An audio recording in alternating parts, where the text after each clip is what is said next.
Welcome to the Purple Studio.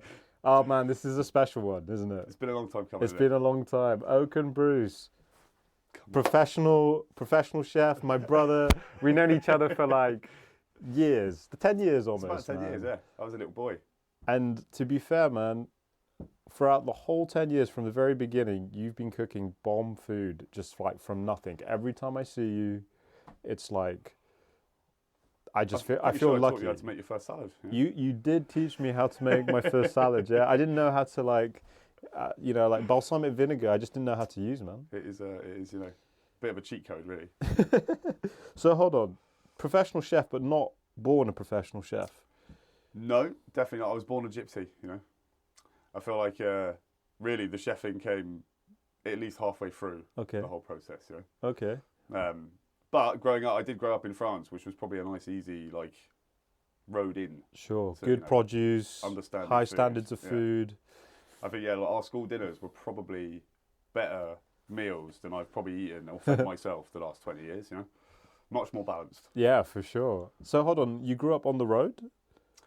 Kind of, yeah. My parents, they were travellers. Yeah. My mum from like a sort of proper Irish traveller background, and my dad's more of a Romany, but he got picked up by Romanys. It was he was adopted into it. Really? And they, when I was born, they were still in England, and they stayed around for a bit. And then my little brother was born, and they wanted to basically disappear from the whole, dodgy traveller scene in England. So they left and went and travelled Europe. And on their way back to England, by the time I was 3, they stopped in France, and they're still there. That's where they They're set still their there, feet in the yeah. ground. Yeah, my little brother as well. I came back at 14, but Okay. really, I'm more French really than English, just because of all my school that Sure. was done there. Sure. It just doesn't sound like it, does it? Well, you're like, yeah, like when you speak French, do you sound like a French person? Well, like a Breton person, Okay, probably. okay. Like, I don't hear the accent, but it is definitely there. Right, it's there. Yeah. And is French cuisine like a thing that you loved growing up with, or?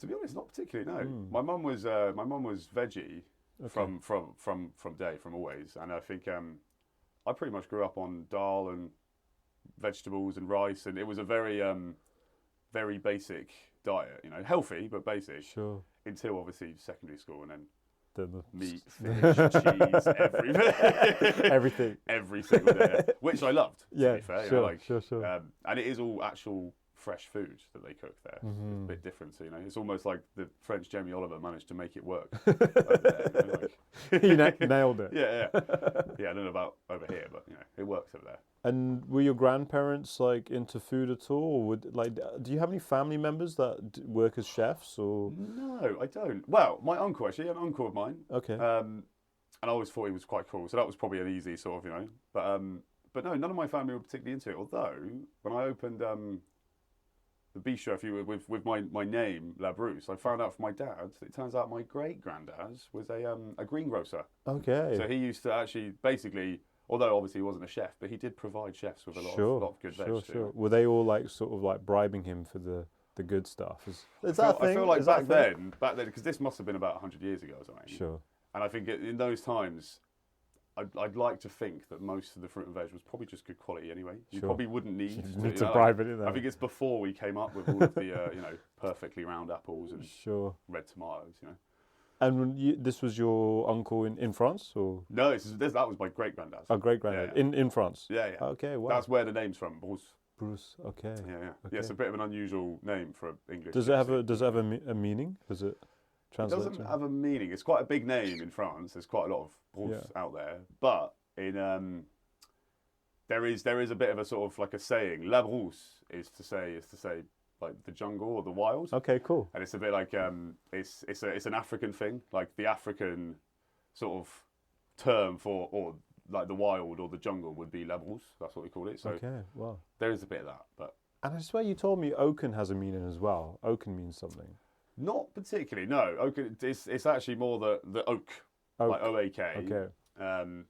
But it came from my mum meeting a gypsy woman called Oki Leah. No way. Go on. Thinking that I was gonna, be born a girl, and then unfortunately I had a little dinkle, so it all just, so they changed it. Just say Oakan became the thing. I love it now. It's a good name. Cool, man.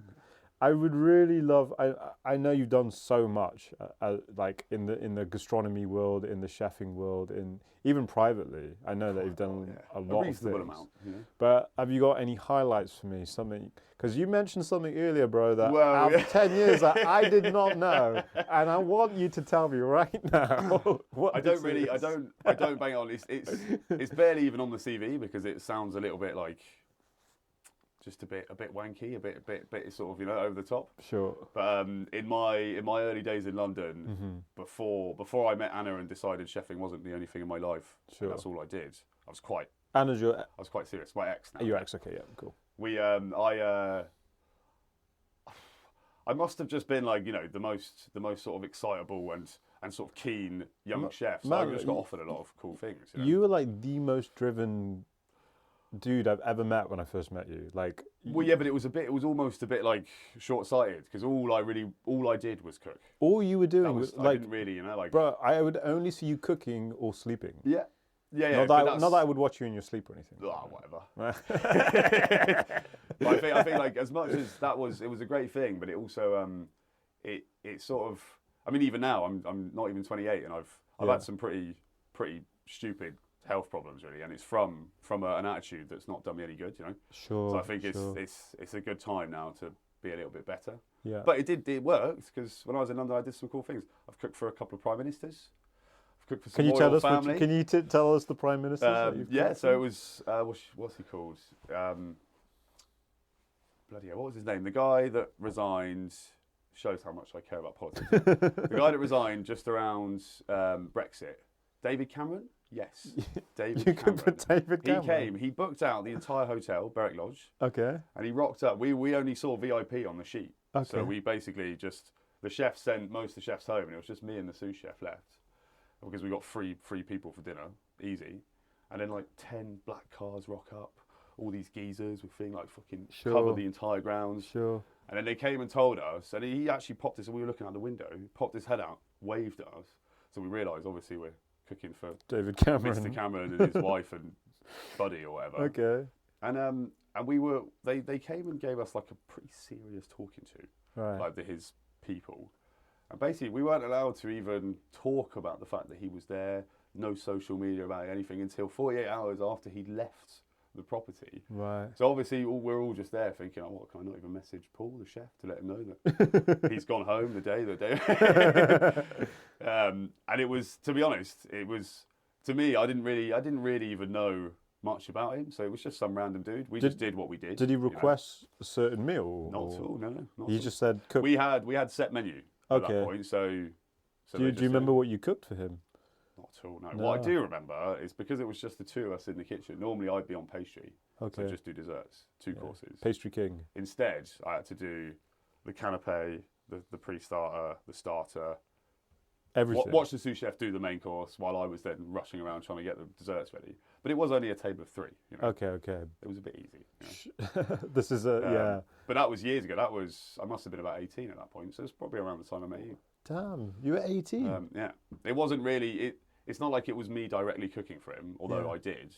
He came to the hotel that I worked in, Okay, sure. But I mean, he ate your food, man. He did, yeah. I mean, But none of my mates were that, like, well, I'm keen not, about the idea of me, But I had some pretty unsavoury questions about what I may or may not have done to his food, which I didn't. But at 18, man, I would say, I don't know many 18-year-olds who are cooking at that kind of level for those kind of people. It was just right time, right place, really. Yeah. But hold on, man, you got to tell me the other story because I've heard that you've. So you obviously wanted to bring this up. I got to hear it, man. I'm putting it out there because. So I feel like even I wouldn't have even told you, even as a mate, because it just feels a bit wanky. But sure. But Meghan Markle, Mrs. Suits, when she got engaged with our lovely royalness. They basically, but it took a while, I think. I was in London at the time. It took a while for the royal family to accept that it was happening. Mm-hmm. And by the time it got all accepted, they decided to do, obviously, like a big engagement banquet.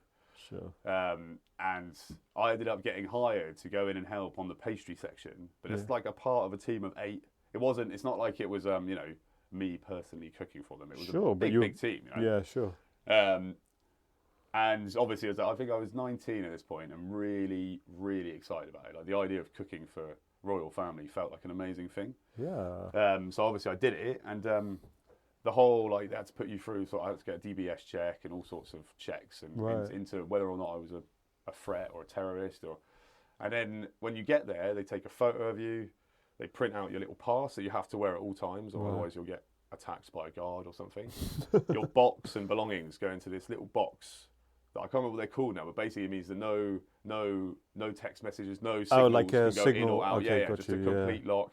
Yeah. And then you're basically like as an employee, the rules are pretty serious. As a temp person that's going in, that's not employed there, it was quite serious. I couldn't even walk around. This is Buckingham Palace, right? Yeah.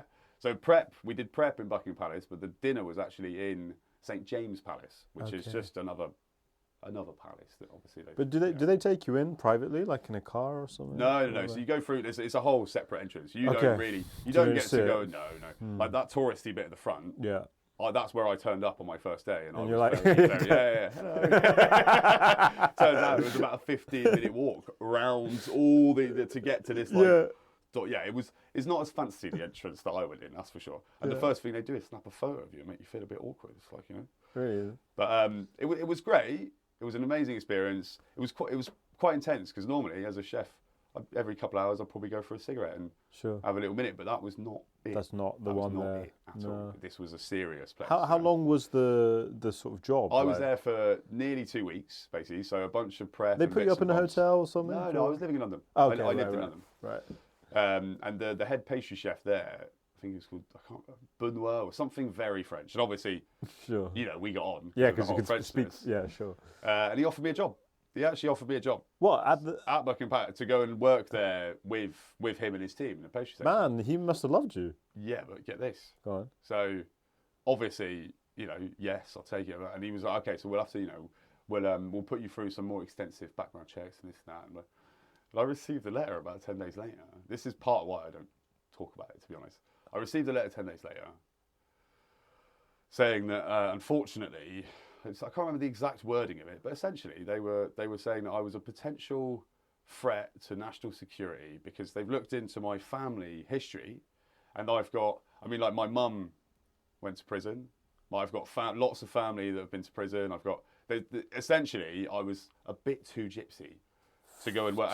For them. Yeah, and you think there's probably 1,000 chefs at any moment's notice just in England that will drop everything and go and work there. Yeah. So they were no way going to offer it to somebody that may potentially. But obviously, I've done nothing wrong. I'm clean. I've done nothing. Yeah. But oh man, they did some extensive checks on you and made it. I just never thought that would even be possible that they'd find that out. And to me, in my lifetime, like my mum went to prison in France. Fuck's sake, like it's not like, and that was before I was even born. That's crazy. So the fact that came back, and there was all sorts. I was just like, I couldn't believe it. I felt like, in fact, my cousin who I was living with at the time lost. Oh shit. Really? She was so upset. She was like, well, this is ridiculous. Almost like in defence of my honour. Yeah, of course, man. But the idea of her sending a letter to the mayor of London to like argue about the fact that her 19-year-old cousin didn't get a job, like it's just protective. Yeah, great. So, but also, I almost would have felt more nervous about the idea that she'd try and fight my case to. Like, you're not going to argue with the Queen, are you? No, of course, yeah. That's a tough one, man. I feel like she might win that argument. Yeah, of all people, Yeah, maybe the new king she might have won, but I feel like Queenie, I think she was a bit too tough for that, really. Holy man, that's a mental. Well, yeah, it was mental story, man. To be honest, looking back on it, the idea of like going and working in a place where I just have to say yes, chef, and be a part of a team of 8. To be honest, I think I probably dodged a bit of a bullet anyway. Would have been good on the CV. Sure. But I mean, it opens other doors, doesn't it? Yeah, for sure. I mean, it was even just nice to know that, Were you? Did you have any influence on the menu, or how does that work? Like, I don't really don't know too much about this. But the head pastry chef there, had been there for most of his career. He was an old boy, and I think he was a very, very talented chef, and he wouldn't have really especially me as a young man, really. Like, it would be more interesting to learn from someone like that than to try and input anything. Of course, yeah. These days, I'd be well upset if you didn't let me put something on the menu. But at that point, Yeah, know, you were like, 18, 19, absolutely, man. yeah, 19, like, absolutely. Was he French? Yeah, he was very, very French. Really, really. Was there anything that he made? Because I guess, you know, he's in your particular field, right? He's patisserie. Yeah, at the time, yeah. It was a real, like... Did he make anything that you were just, like, blown by, or...? There was one dish that I actually ended up, not, like, stealing, but appropriating. Sure. Because I went on to do private dinners for people that sort of like to think they were just as fancy as royalty, essentially. Sure. You know, like, yeah. And there was this one dessert that it was actually a pre-dessert, but I made it into like the full dessert for my menus, and it was a chocolate mousse with summer truffles and poached pear, which sounds a little bit like almost horrendous. Sure. But something about dark chocolate, truffle, and like a really like it was one of the most. I think at the time it was probably the most delicious thing I'd ever tried. Really? So I ended up like I'm not even ashamed. So I did basically steal it. I didn't do it exactly the same. But I took those flavours and I played. You were inspired by it. You were inspired by it. Yeah, it was amazing. You know? Wow. And back then, I could just about afford truffles. You know. Yeah, that was. And chocolate, actually. Wow, man, that is wild. That feels like multiple lifetimes ago. You know, it's like before lockdown or COVID even existed, or it was a very long time ago. Yeah, man. I mean, things. I'm assuming things have changed a lot, just like in the arts world. Like after COVID, everything's just being rebuilt, really. Yeah, well, rebuilt, or at least we're trying to. You know, definitely. I was just. It must be a bit rough for you as well, though, surely, because like. Oh yeah, man! The music industry and arts industry. I remember a time before COVID where it was possible. It was just like it was like not sustainable, but it was still rough. Yeah. It was still rough, but like. It wasn't just survival all the time, you know. It was just that's probably the right word, isn't it, for these days? I don't know nowadays, man. Like, do you survive? Do you reckon? Yeah, but most of my survival is more on private stuff, like weddings and all that kind of stuff. Pays well and is you know, you can like plan it. Yeah. You know the summer, and you know it's coming, and like. Also, if people see you at festivals, like it's a nice way to do some private work, which is like. You know, also there's something kind of like detached from it because you know that you're playing music for people. What you want to give them what they want for their special day. You know. I see what you mean. Yeah. There's no artistic attachment. No. There's no creative. It's just like I'm gonna do whatever makes you happy because that's what do you want? Yeah, that's my job. Yeah, you know? that was the same with me in private dinners. It was less fun than just sitting in your studio and messing around with some beats, isn't it? Oh, yeah, a little less fun. I tell you what, I had a funny moment recently. I get booked for a lot of like mixed, like Asian and another culture wedding, like because I do a lot of like fusion music. So like I always get booked for like a half Indian, half something wedding. Yeah, do you reckon they're being racist? Maybe like not like the opposite. Actually, they're like, okay, cool. This dude here, he can. Like do Indian influence everything, yeah. So I went and did this wedding, and it was just like it was nice. It was a nice wedding, but the sometimes, and you'll see this with like Indian people and Punjabi people, they're very passionate about music, and they're very almost like they have never listened to anything else on the planet. And this guy phoned me up, and he's like, "Look, it's my wedding, man. I'm getting married to an Irish woman." As an Indian man. As a Punjabi guy. Yeah. So what we would love is like 50% Indian, 40% Irish, and 10% drum bass. What, in one music, in one in album? 1 4-hour session. Like But not one after the other. Not like some Irish, some... They would want you to mix the songs, so everyone has an opportunity to like hear their music from their culture and dance and like... And you would think that it would work, right? That like... It would be a reasonable, like, okay, cool. Like, obviously, this half of the family. Dancing, some drum and bass, and some really lovely, some Indian tunes. Yeah. Did it work? Well, I played. I played on this like stand. They booked this place in London. It had like a DJ thing Just on top of a bar. Booth. Yeah, and there was like a doorway. There was like a stairs and a doorway up, and I played these Indian tunes, and everyone was dancing. It was great. and I could see the Irish side of the family, like they were kind of waiting for they were really involved in everything, you know, but the Irish were waiting for their Irish tunes. I started playing the Irish tunes, and then I had like the father of the Indian guy like rush up the stairs, like banging on the door, being like, "Play the Indian music." Oh no! And then I opened the door, like quite scared, to be honest. Yeah, I was like, this dude is like, it's like, can't you see? It's I like, haven't even made it first to pass track. yeah. And he's just like, he's like kind of screaming at me. He's like, yo, like you got to play the Punjabi music, man. You got to play the Punjabi. Listen, Did he pay for the wedding? Probably, yeah. You kind of got probably, yeah, probably. But then I said to him, I was like, look, man, like in the email, it said like half and half, and like I can see that the Irish folk want to waiting. Yeah, waiting. So we're taking turns. Oh, mate. What happened in the end then? Did you manage to?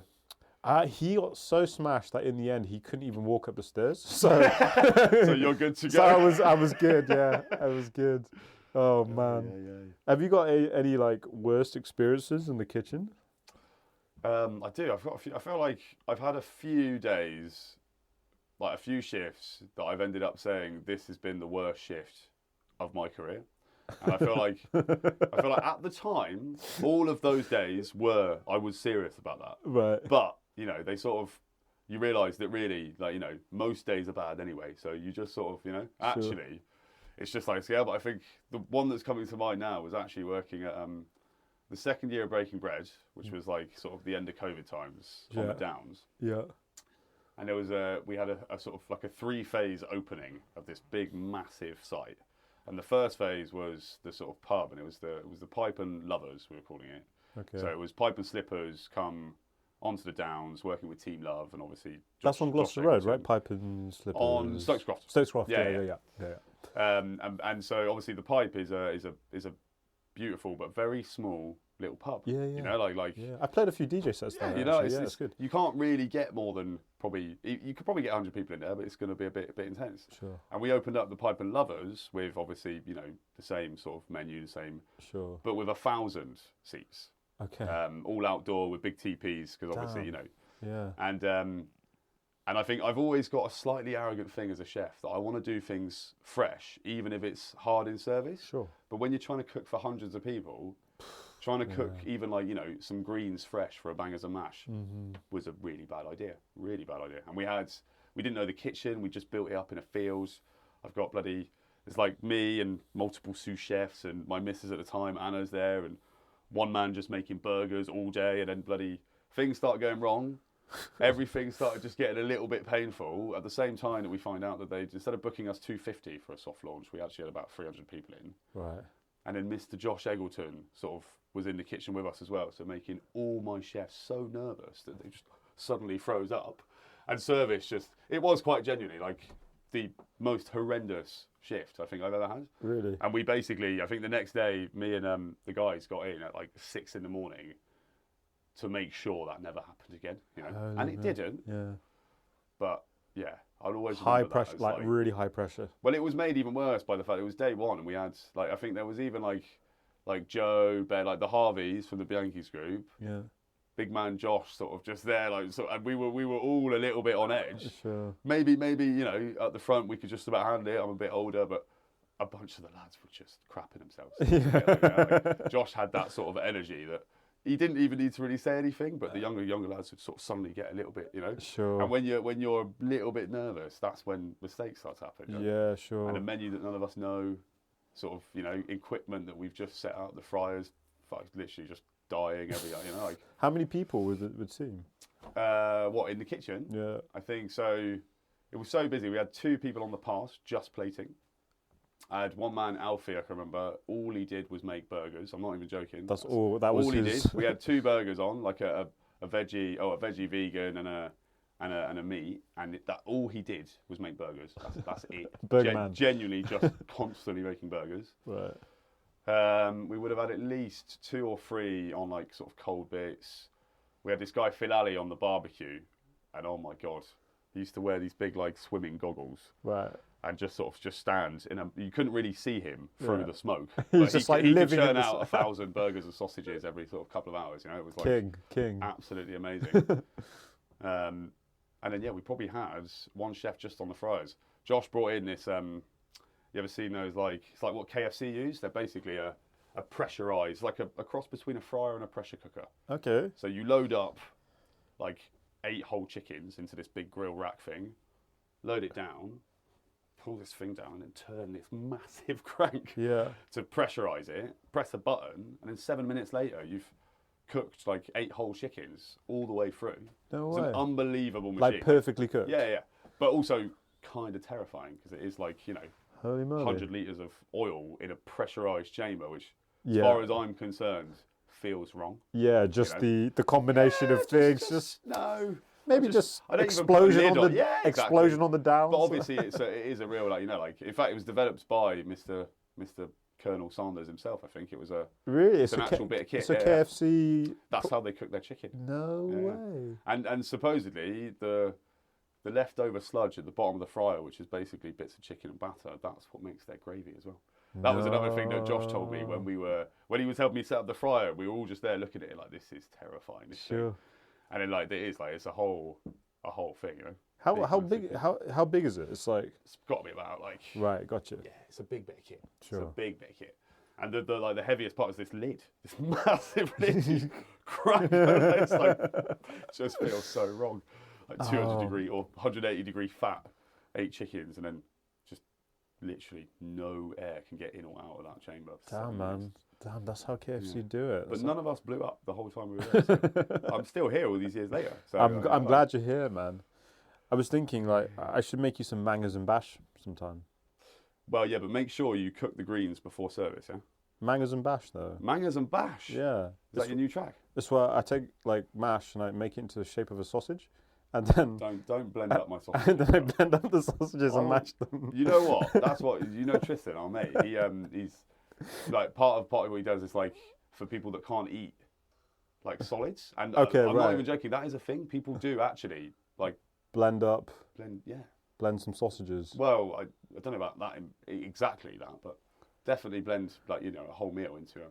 What's your do you have an opinion on meat produce, general meat produce in supermarkets and stuff? Because I imagine in France, would you is it a normal thing to go to the butchers when you were growing up, or were you buying? Sure, yeah. Well, not necessarily. My dad used to. We used to go to the butchers. Right.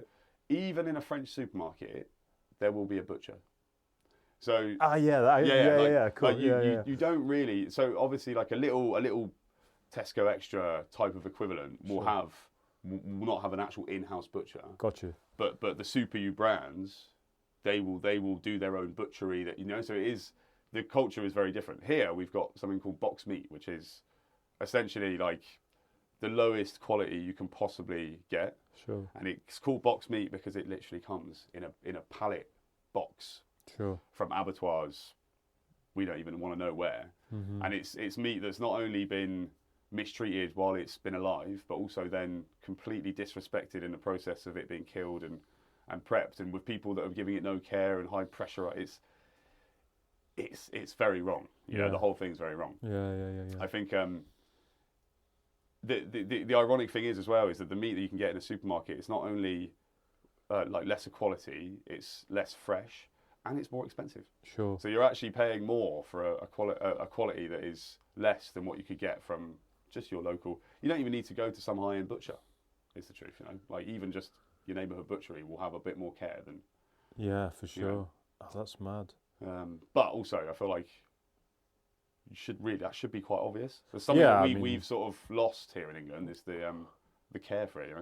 I do what you mean. I mean, when I've been in France, particularly actually, Italy also, but they just really care. Well, yeah, and it's obvious just walking into a supermarket. Yeah.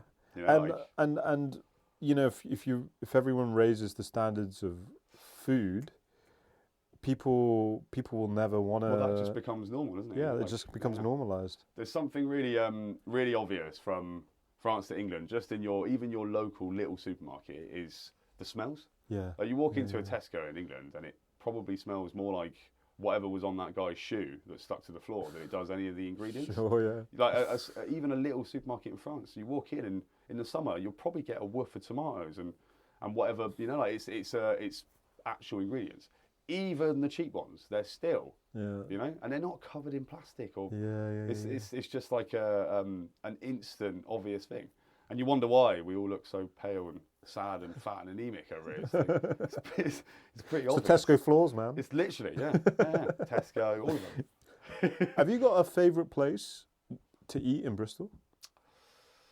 It's a bit complicated, really, because I feel like I don't really go out to eat very often. Sure, that's why I'm asking you. I'm usually quite busy. I think the probably the best meal I've had in Bristol, like actual like sat down eating, was probably Wilson's. Wilson's, where's that? It's up on what's it called? I can't remember what the place is called now. The Park Street? No. No. It's do you know where the Kenny is? Kensington Arms.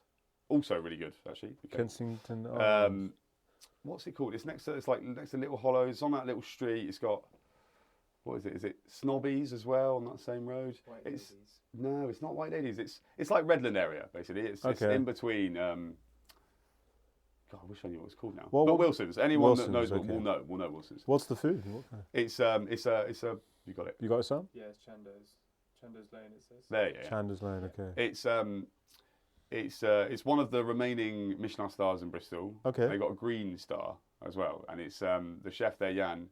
They basically, I think his mum, or as a sort of family thing, they own a farm, and a lot of their produce goes straight from the farm into the kitchen. Amazing. They have got a little bakery just down the road, so it's just really high quality food, you know. Sure.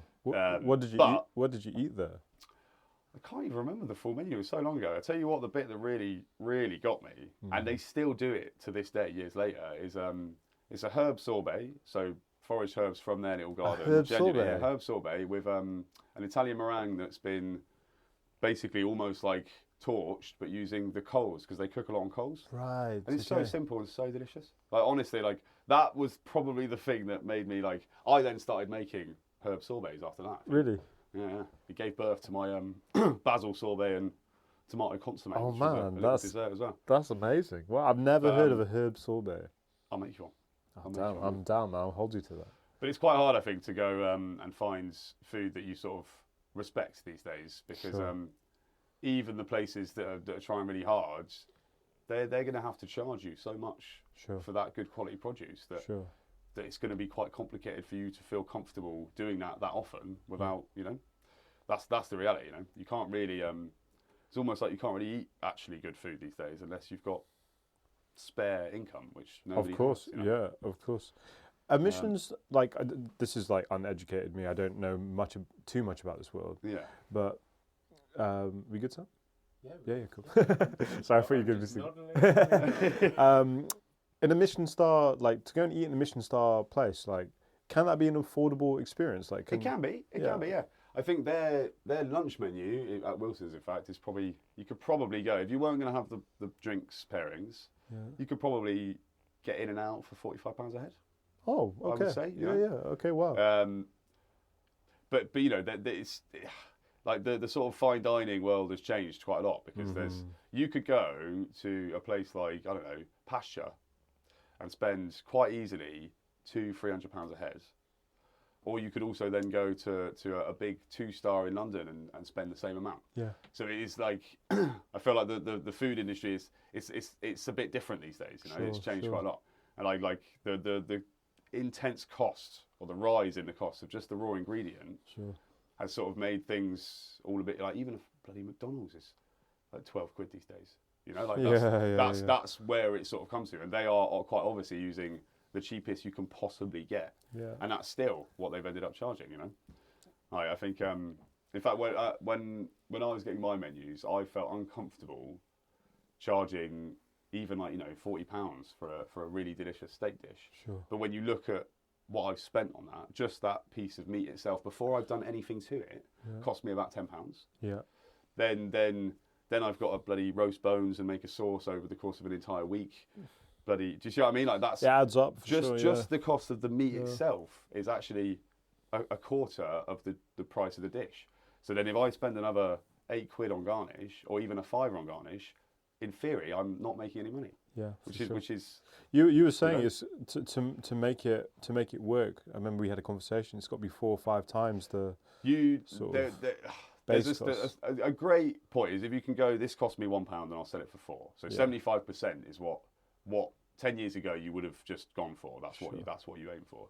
Now, if you even tried to go actually 75% GP on a dish, then you'd be charging. That's what I mean. Like my steak dish would probably have to be on for 55, 60 quid, Sure. which I'm not comfortable charging anyone. Sure. And also, no one's going to come and give me 60 quid for. But don't get me wrong, people will, but also like not enough for me to actually be able to pay my staff. I hear like you. you might get a few people that are happily doing it, but it's that's why now you either end up having dishes that are on for 4 times what you'd want to pay for it, or you see it, you think, oh, it's not too bad, it's only 35 quid, nice little fish dish, bit of hake, you know, and it comes out and you've actually just got like 2 bites of fish, or maybe 3, because actually even that is now, you know, so that's like chefs and customers have got a bit of a shitty situation on their hands because nobody really wants to do either or, you know, you don't want to charge so much, you don't want to lose money, so what do you do? You know? Man, it's hard out there. It's a pretty, that's why you've got some very interesting, like the Green Star, I think, is going to be a more thing because like local foraged or even locally grown or seasonal produce is going to be about 1,000 times cheaper than trying to use something like, I don't know, a mango or a this or that's you know, it's coming from so far away and it's not even going to deliver. So interesting. So we should watch out for green stars. I think that, and actually, I don't know if it was you I was saying to the other day, but I reckon, in fact, 11 Madison Park in New York, or one of the best restaurants in the world, they a few years ago went 100% vegan.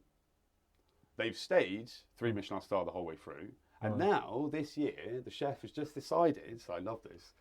That instead of having, you know, like most places will have meat, fish, all of it heavily, and then you'll have a vegan option or a veggie option. He's going to do it completely the other way around. So he's going to have the brunt of the menu is going to be mostly vegan, veg, which is just what they do now.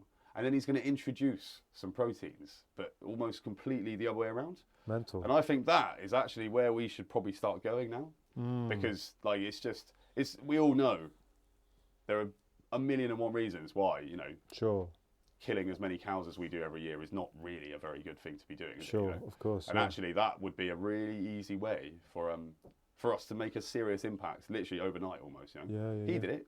He was best restaurant in the world, and he decided to go vegan. Can you imagine? Yeah. Like most chefs in my day would have almost been like, "You fucking joking?" No? Do you know what I mean? Like, yeah. Like I've worked with chefs that even if you're vegan, they don't give a fuck. You're still going to get your whatever it is cooked with butter because that chef knows that you're not going to know at the table and whatever.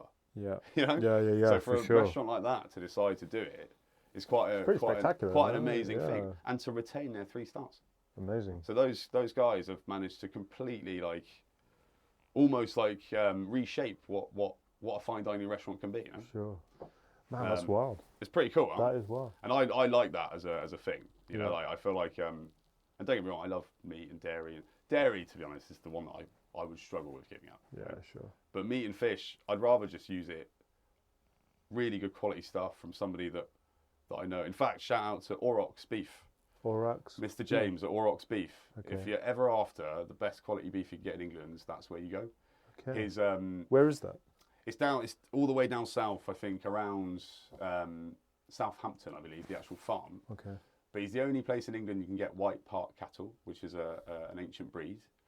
And his the criteria. So there are obviously different grades of beef, right? Okay. This is something that even I've only recently learned.